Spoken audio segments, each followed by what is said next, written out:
No primeiro livro de Samuel, capítulo de número 16, diz a Bíblia que Davi vai morar no palácio com o rei Saul, e Saul passa a amar o menino Davi.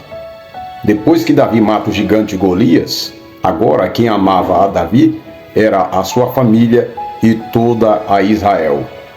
Mas num dia em que umas mulheres resolveram gritar na rua, dizendo que Saul matou 1000 e Davi matou 10.000, dali para frente começou a criar na mente de Saul uma síndrome de perseguição, e Saul passou a ver Davi como seu arqui-inimigo.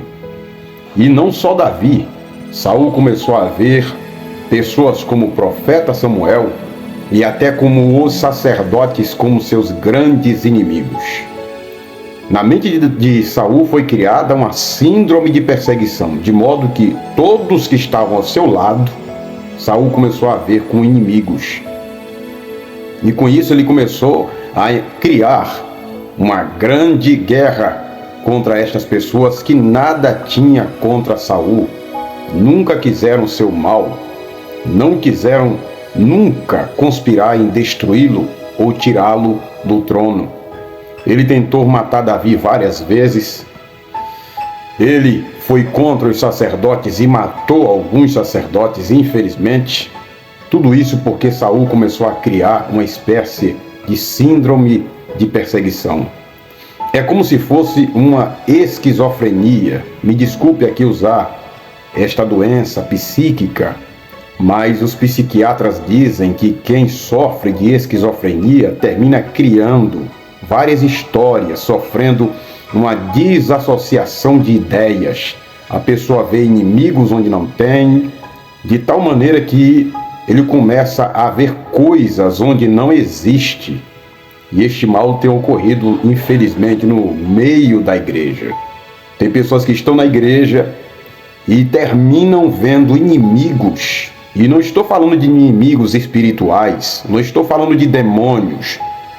Não estou falando de irmãos que estão na igreja e que criam esta síndrome de perseguição na sua mente, dá lugar a esta síndrome de perseguição, como se fosse um esquizofrênico espiritual, e começa a ver inimigos dentro da igreja.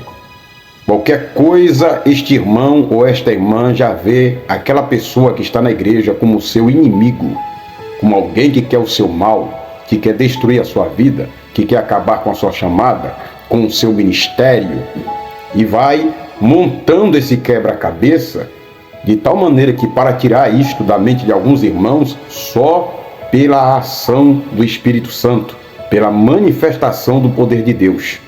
Porque por si só a pessoa não consegue vencer isto. Ela mantém este mal na sua mente, este pensamento na sua mente. Esta síndrome de perseguição vai crescendo, de modo que, é como disse o escritor aos Hebreus, uma raiz de amargura, ela vai crescendo tal qual uma árvore, e amanhã vai dando frutos. Que Deus tenha misericórdia, que eu e você busque a cuidar mais da nossa mente, e que nenhum de nós venha dar lugar a esta síndrome de perseguição. De tal maneira que eu já ouvi muitos irmãos dizerem: olha, muita gente aqui na igreja quer o meu mal. Aqui tem muitos que querem ver o meu fracasso, minha derrota. Eu sei que tem muita gente aqui que está se levantando contra mim e que, na verdade, é só um pensamento puramente humano, fraco, de alguém que precisa trabalhar mais a sua mente. A gente precisa ter a mente de Cristo e precisamos ver todos os nossos irmãos que estão ao nosso redor como irmãos em Cristo, que nos amam e que quer o nosso bem. E que por mais que tenha um ou dois que se levante contra nós, tudo isso faz parte de um processo, de um aprendizado. E que mesmo assim, tendo pessoas que às vezes conspiram ou querem o nosso mal, precisamos mostrar uma atitude diferente, não tal qual a de Saul, mas a atitude de Estevão, que enquanto era apedrejado, ele dizia: Senhor, perdoa-lhes, porque não sabem o que fazem. Deus tenha misericórdia da tua vida, que Deus abençoe a sua mente e o seu coração, no nome de Jesus.